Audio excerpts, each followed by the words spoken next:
Good evening, everyone, and welcome to tonight's Historic Preservation Commission meeting. I would like to officially call to order our December 15th, 2022 meeting. If I could ask everyone to please stand, we will begin with our Pledge of Allegiance. I pledge allegiance to the flag of the United States of America and to the republic for which it stands, one nation, under God, indivisible, with liberty and justice for all. Super, thank you.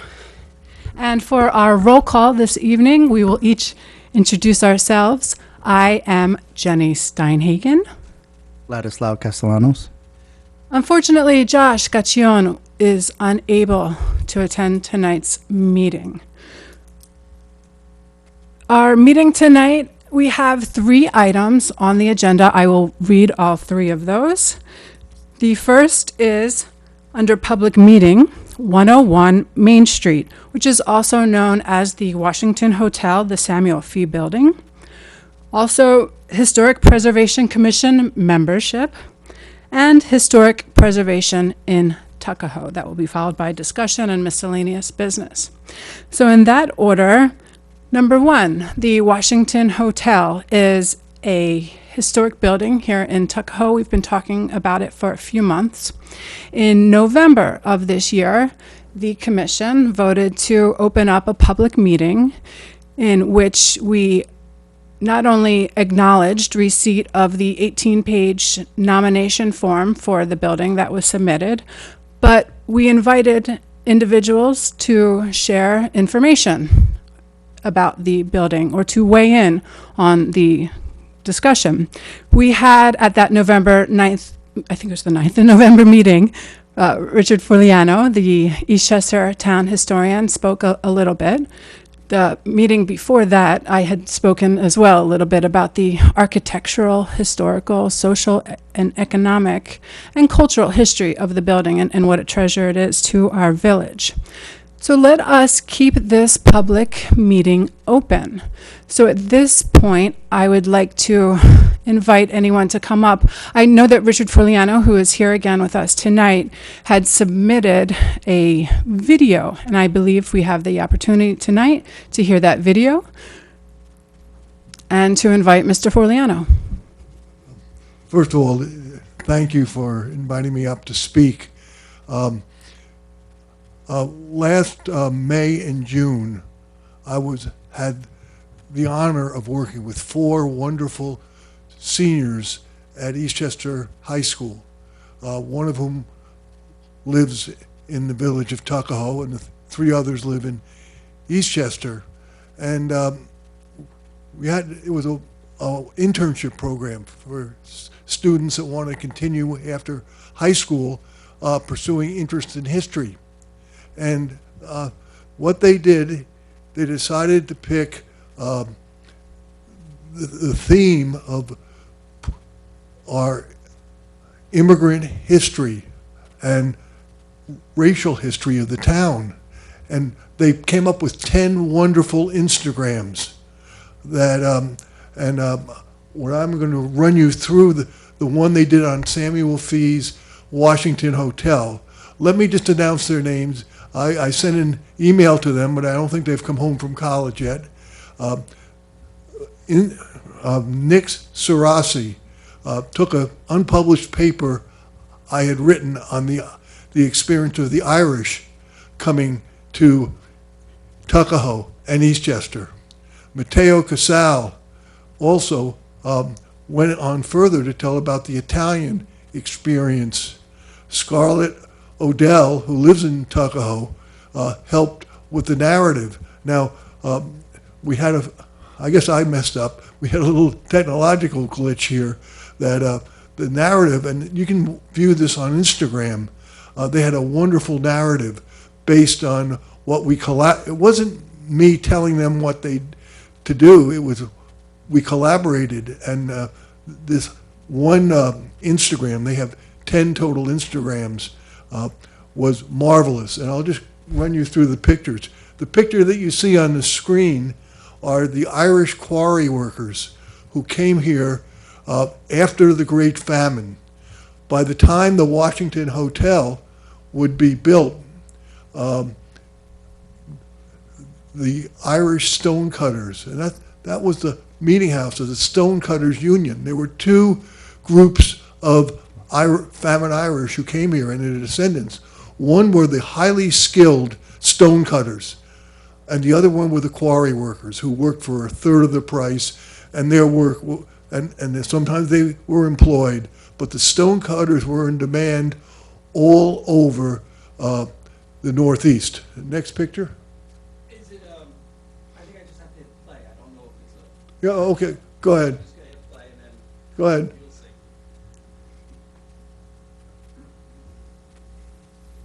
This is a picture of the Irish immigrants. They came, it's the only ethnic group that came over. This is a picture of an Irish stonecutter who lived here. I'm sorry. We'll get it. Okay.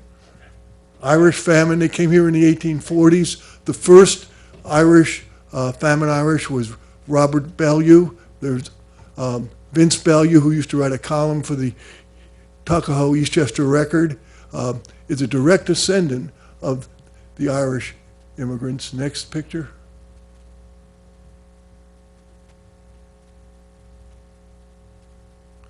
That's a picture of an Irish stonecutter who lived in town. Next. By the way, the Instagram is much better than my narrative right here. This is where Samuel Fee came from, Longford, Ireland. He originally came to New York City, and he was prominent in the building of St. Patrick's Cathedral. Next. They're playing the Instagram here. This is the cathedral that he built in Ireland. Came here to work on St. Patrick's Cathedral. And Samuel Fee was the superintendent of the quarries. He was the intermediary between the owners of the quarries, like Masterton and Hall, and the stonecutters and the quarry workers. We don't have a picture of Samuel Fee. This is what Nick Sarasi came up with. But we have a biography of Samuel Fee. He owned, I think it was an 84-acre farm, I don't know the exact acreage, behind the hotel. And he had a wife and I think 4 or 5 children. And he was on he was on the school board, the town board. He was a major figure in the town.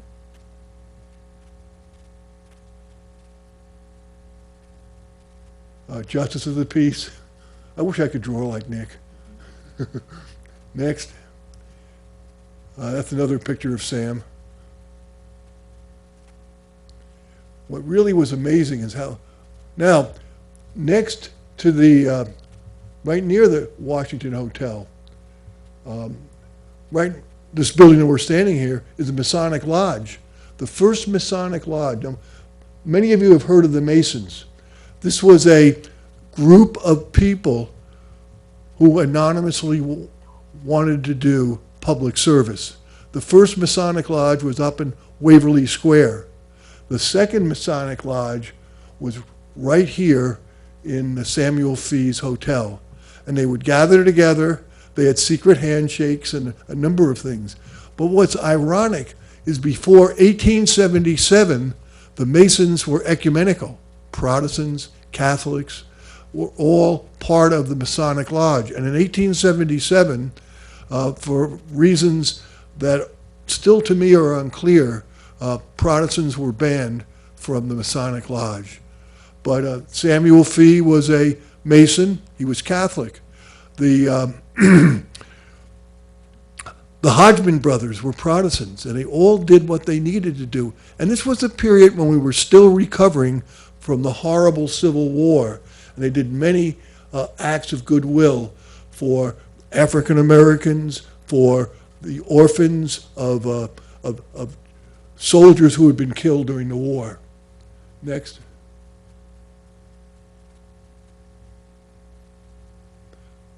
This is a Masonic lodge right next to the village hall that was built in 1922 when they took over from, it went from Samuel Fee's Hotel to Lake Street, and now the Masonic Lodge still is sitting next to it, although the Masons no longer meet there.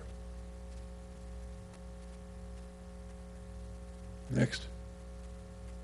There's a Masonic Lodge today. And it just shows you how many sites we have in Tuckahoe that are so important. That's a picture of the Washington Hotel. You can, I don't see any cars there, but you can always tell the date of it by the cars that are next to it. Next.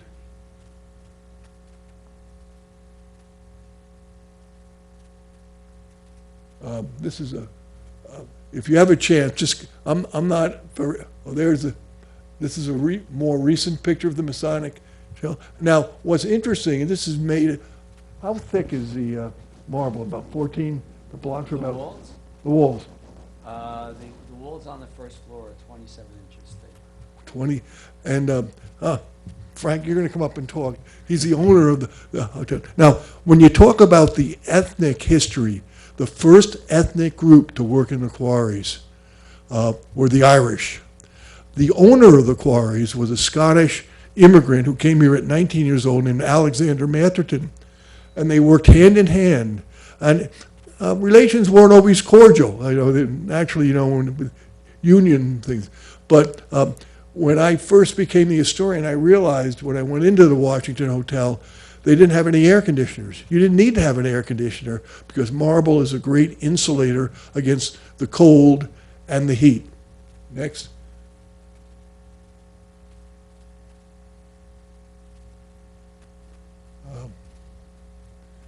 Again, I apologize, there's no, here's a more recent picture, you can tell by the cars.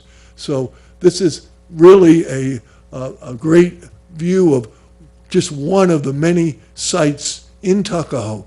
Ms. Steinhagen, can you just hold up the, during the pandemic, the Eastchester Historical Society, working in conjunction, if you look at the front, the Washington Hotel is prominent to the work we did. And when you first bought the hotel, the next ethnic group to come in were the Italians. And you can talk a little bit about this, your story about your grandfather and everything else, but thank you very much. Super, thank you so much. What a treasure it is to have Mr. Forliano amongst us, keeping this history alive. And we're also fortunate to have remaining structures here in Tuckahoe, a few of them that we're very proud of, including the one we are discussing tonight, the Washington Hotel. So this public meeting does remain open if anyone else would like to speak. I'll just say a few words. Could you go? Hi, my name is Frank Petronella. I live in the area, and I remember when I was about 25 years old, my aunt, my dad's sister, she was at our house. We lived in Yonkers, and she said, "I want to show you something." She drove, my uncle and my aunt, they drove me up to here, and they drove me by up Main Street. It's funny, Tuckahoe is kind of insular for the rest of Westchester. There's no like main roads that cut in and out unless you zigzag through. And she said, "I want to drive you up here." And she drove me along. I guess it's Yonkers Avenue, they call that, is it? Yeah, it goes along the Bronx River. Mm-hmm. And she said, when I was a little girl, Grandpa took me up here, my dad took me up here, and there were boarding houses along here, and he said he used to live here when he worked on the Kensico Dam. He came to this country around 1900 and to work on the Panama Canal. And he worked there for a number of years, got malaria, and survived that. And then he and his brother, and his brother, which would be my great uncle, he went to Argentina, and my grandfather heard there was a lot of work up here, and he came to New York. And he was not married at the time. He came to New York, and he went to work on the Kensico Dam. He worked there for a couple of years, and then he came down to Tuckahoe because he wanted to be closer to New York. He had family in New York, and there was a train that he could get into the city with. And he worked in the quarries as they were at that time. I don't know how active they were at that time, but they were active up into the early 1900s, I think. And he worked there, and she was so proud to show me this. And I was like, it always was in my heart about that. My grandfather had this connection to Tuckahoe and that he lived here, and I didn't know about any of this. Well, ultimately, I had an office in Yonkers, and I always wanted to have my own place to set up a practice. I was renting, and someone told me that, now I'll back up a little bit.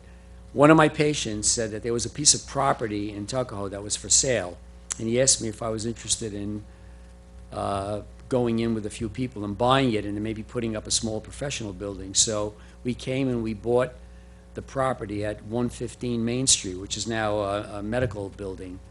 And we went through all the studies, architectural studies. Ken was in this room many times, getting approvals for the building and whatever, for parking and all of that. And I was going to move my office there. And while we were going through that, ultimately, Terry Burke approached us and said that they were having the Celtic resurgence in Ireland. Ireland was booming. This is in 2004. And he just said, I want to buy your project. And he offered us a lot of money. All we had then was we had plans, approvals, we had everything ready to go. And then so we couldn't say no.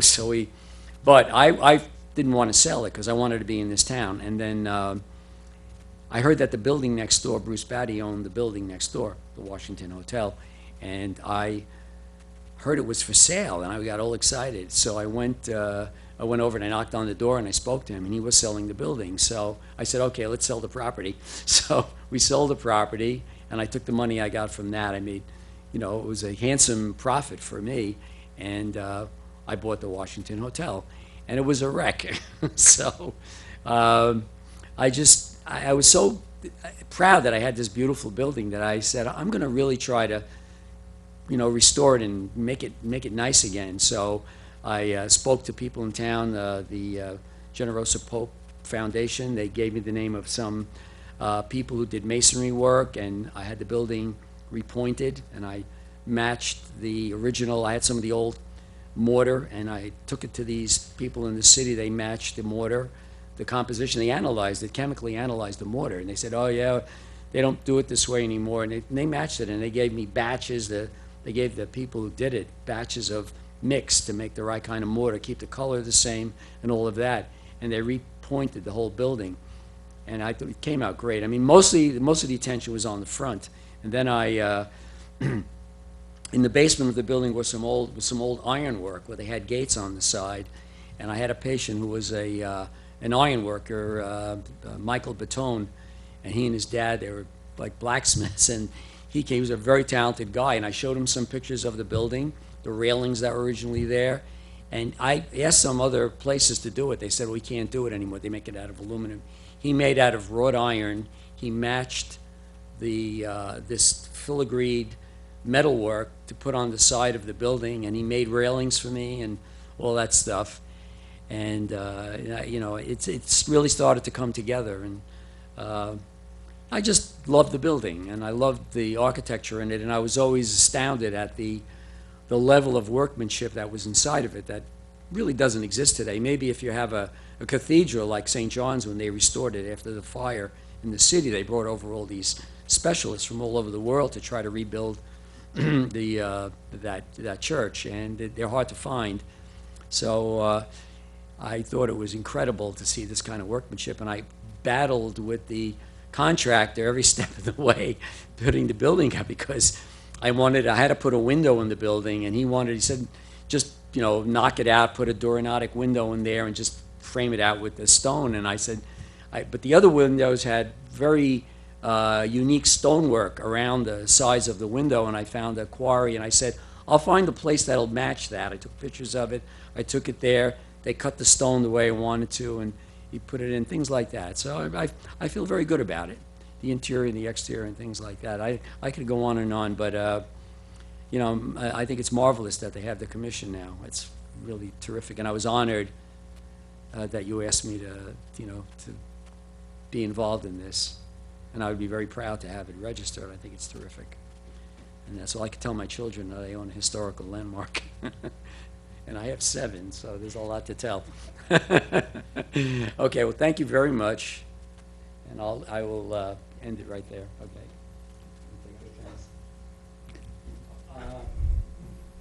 No, that's it. Thank you, Dr. Petronella. Thank you. Thank you for sharing your story. Thank you for loving that building. Thank you for taking care of it in the way that you did. These stories are incredible, and we can't wait to learn more about it.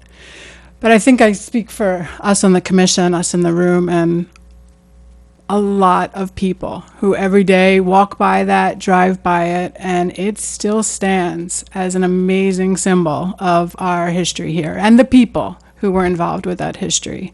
It's marvelous, as we like to say, but it's part of why Tuckahoe is the treasure that it is. And thanks to the incredible work that you've been doing, we can recognize it, and hopefully this story keeps on being told, and perhaps even more can be discovered. So what you've shared with us is incredibly meaningful, as well as your support. So thank you. Thank you very much. We will keep the public meeting open at least until January, at which point Josh will be joining us again, and you're absolutely invited every step of the way, and we look forward to continuing the conversation with you. I would like to add, though, that I was looking at the photos on the screen. I did look at that thumb drive. Oh, good. I did. I looked at it. Good. I said, no, I see it. No. Oh, I thought it was incredible. It sort of, it ends, I don't know if there's more to it or not. Should we pass the microphone? Madam Chair, what Yes. we try to do is I'll talk to Mr. Burke and see if we can get that video on the website. It's a great idea. Under the It's a Historical great Commission, idea. so everyone can see it. with Perfect. sound and see what the kids did. Perfect. That would be fabulous. Absolutely. So we encourage people to check that out. There's a lot of amazing history there and a lot of cool people involved with this story. So we will keep this open, our public meeting, at least until January. Also in January, we hope to have some additions to our our commission potentially. Earlier this year, the Tuckahoe Board of Trustees voted to amend the legislation that governs the Historic Preservation Commission to expand our membership from 3 to 5 people. And we talked a little bit about what the qualifications are, what the responsibilities are. So now is the time for anyone who is interested at all to make their interest known. They can contact David Burke. It's dburke@tuckahoe-newyork.com, and we encourage you, I know this is a busy time of year, but to do so as soon as possible. Because that brings us into item number 3, which is historic preservation in Tuckahoe. Here we are at the end of December. Maybe a little old lang syne is appropriate as we look back on the incredible work that was accomplished this year. We looked at a number of buildings. We recognized a number of landmark potential for sites in our village, and we will be moving in 2023 with a review of some more of those sites. And no one can ever take Josh's place, not even an entire town over here, but I'm pointing at a map of historic Eastchester. People sometimes wonder what sites could merit potential landmark status in Tuckahoe. A lot of these are outside of the Tuckahoe border, but there are quite a few that will give you an idea. This map here that the Eastchester Historical Society put together, and that is even for sale if you want a copy for yourself or for anyone. We also consult historic sources, and I just wanted to show a few tonight. There are many, but these I had handy. There are some cool books that were published locally. We have a pamphlet, the 1664-1964 Story of a Town, that was published in Eastchester, that talks a lot about Eastchester, but of course, including Tuckahoe. We also have the Tuckahoe, the first 100 years. Some cool pictures of the Washington Hotel in here, among other structures. But some people here locally put a lot of work into that. I have to show the Out of the Wilderness book, which is an amazing resource of all things Eastchester and absolutely Tuckahoe. There's the Washington Hotel, the Ward House, and so many other sites and structures, the Marble history, Revolutionary War history, individuals who have made a difference in our village, town, county, state, and country, indeed. So this is a super cool source.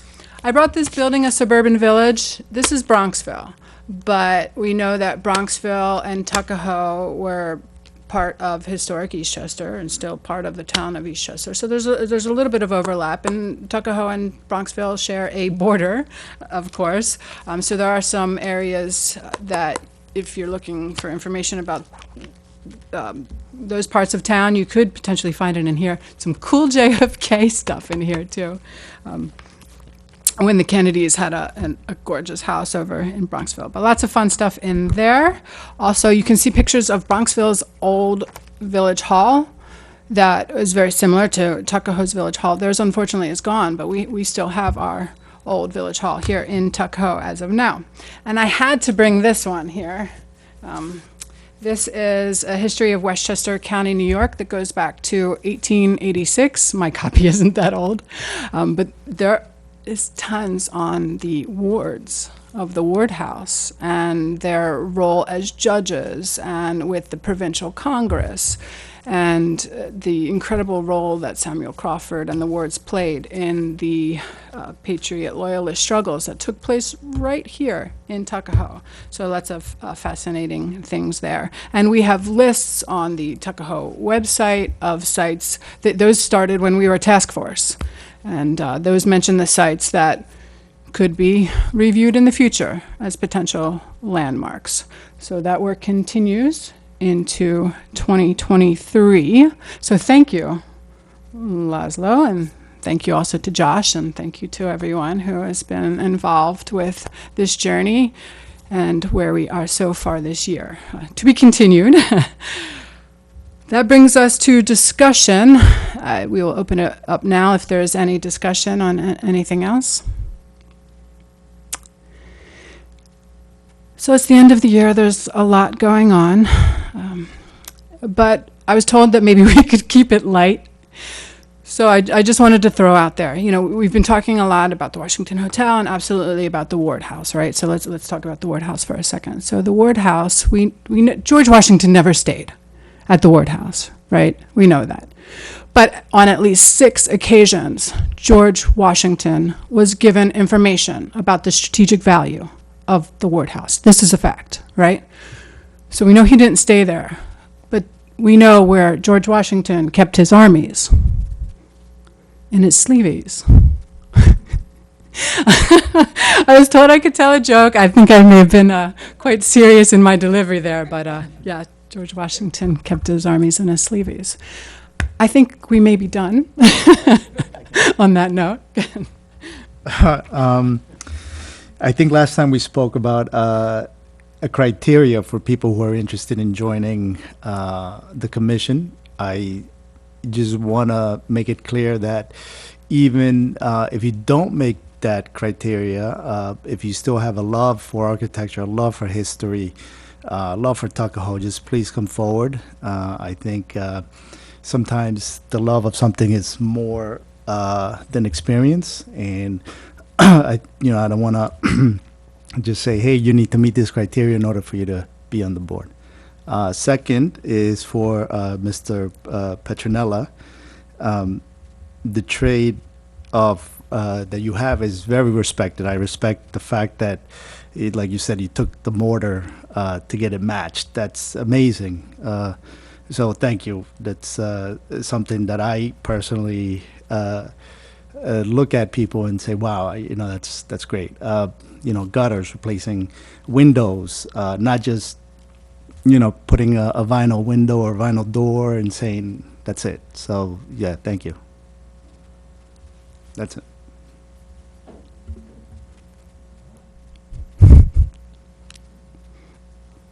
I want to say a word of praise for the new village historian, Nick Zanzano. I always work closely with Phil White, and now I work closely with Nick Zanzano. Nick Zanzano is a forensic historian. He's a structural engineer that when we sit down, I know the social history. He knows the structural history. Think of this. Architecture is history frozen in time.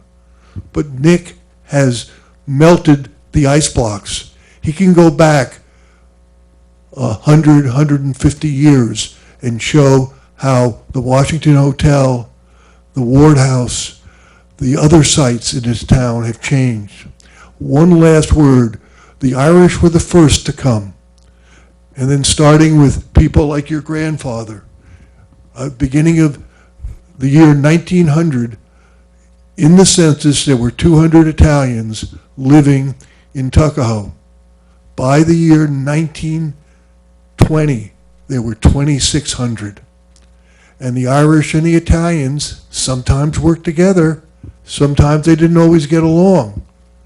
But if you have a chance to see those Instagrams, I did a bad job of summarizing the great job those young Scarlett and the three boys did. Listen to it. And they tell a story first of the Irish, then of the Italians, and then starting in 1915, there was another migration. Not from another country, but from the South. The African Americans came here. This just like our architecture, where we go back in time and we're discovering more and more. The town of Eastchester and its two villages are one of the most historic places, and I'm a little prejudiced about this, by the way, in the United States. And the more we do, the more important our community comes. Jenny, remember we were working, when we started on this project, what was it, about 18 months ago? There's a song by Joni Mitchell, paved over paradise to build a parking lot. They're not going to do that to Tuckahoe.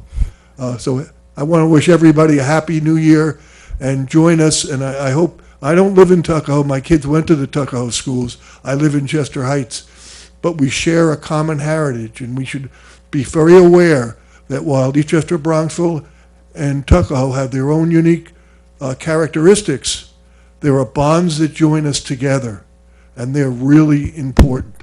And let's, as we approach the 250th anniversary of the American Revolution, and we tell a story of the waves of immigrants and racial groups and religious groups that came here, let us honor our heritage and remember the most. And I started teaching history in 1966, and I just came up with this realization a number of years ago. The wonderful thing about history is it tells you who you are. It's identity, and architecture is part of that identity. And I want to thank the three of you, and I hope other people in Tuckahoe will join you in our effort to make Tuckahoe and Eastchester known to the general public as a very special place. Thank you. I have a question. Yes. And I was reading in the publication that before they had the spurs off the train lines to carry marble from the quarries to the train, I guess, and down into the Yeah. city, they were taken by ox cart to a landing. In Mount, yeah. Taken by boat. Where would that be? Okay. Eastchester, well, this is, Can you repeat the question? They may not Yeah. have heard that Oh, yeah. at home, and I know you watch. before the coming of the railroad, which was 1844, marble had to be taken to a dock. Now, Eastchester was 2.5 times the size of what it is today. It stretched all the way down to the Long Island Sound, and its two borders were the Hutchinson and the Bronx River. So you've all heard of Marbledale Road. this is before the Irish came. They would load, oxen, would take the pieces of marble, some of them as big as a school bus, drag them up what is today Winter Hill Road. The original name of Winter Hill Road was Tuckahoe Road.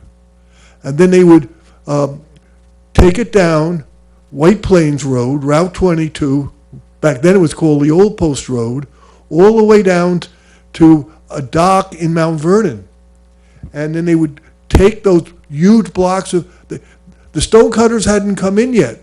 They didn't piece the marble, and they would take it to, in New York, to Brooklyn, and other places. And it was when the railroad came in 1844, that, and a year later, that's when the Irish started coming in. And 50 years later, the Italians came in. And 15 years after that, the African-American population went from 50 to 500.